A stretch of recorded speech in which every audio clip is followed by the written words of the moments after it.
Direct election এটা এখন আপনার আমারে না ডেকে দলের মহাসচিবরে ডাকলে ভালো হইতো।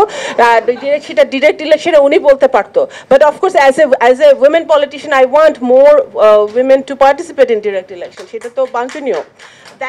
এটা এই জন্য তো আমি এতগুলো কথা বলছি। আমার দল কি মনে আমার দল এটা সাপোর্ট করে, কিন্তু মাঠে গিয়ে বাস্তবতা কিন্তু ভাই ভিন্ন হয়ে যায়। তখন দেখে যে কাকে দিলে জিতবে, কাকে দিলে আমার সিটটা আসবে। অবশ্যই 17 বছর ধরে তো ভোটের কোনো পাত্তা ছিল না, তখন সমস্যা ছিল না, কিন্তু এখন যদি আমরা একটি ফ্রি অ্যান্ড ফেয়ার ইলেকশনের দিকে যাচ্ছি, তখন তো প্রত্যেকটা দল চিন্তা করবে যে কোন ক্যান্ডিডেটকে দিলে জিতবে।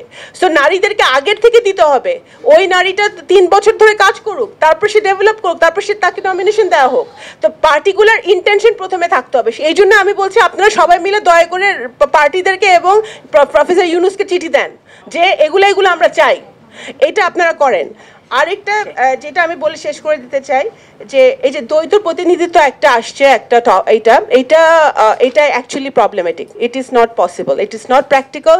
এটা একটি যে কোনো একটা নির্বাচনী এলাকায় গন্ডগোল আরও বাড়াবে। সো আমাদের এমন একটা সিস্টেম তৈরি করতে হবে যে নারী প্রতিনিধিদের, নারী এমপিদের স্পেসিফিক দায়িত্ব দেওয়া হবে, এবং সেটা সরকার থেকে মনিটর করা হবে, দলও মনিটর করবে। সেই একটা সিস্টেম আমাদের, আমি জানি না কি সিস্টেম এটা হতে পারে, বাট এইরকম একটা সিস্টেম হতে হবে যে ওই নারী যেন হীনমন্যতার একটা কথা আসছে না, হীনমন্যতায় যেন না ভোগে। নারীরা তাদের স্পেসিফিক দায়িত্ব পালন করবে, তার সরকারের কাছে তার জবাবদিহিতা দিবে, তার কি অ্যাকশনস, তার কি কাজ সে করছে তার পার্টিকুলার এলাকায়।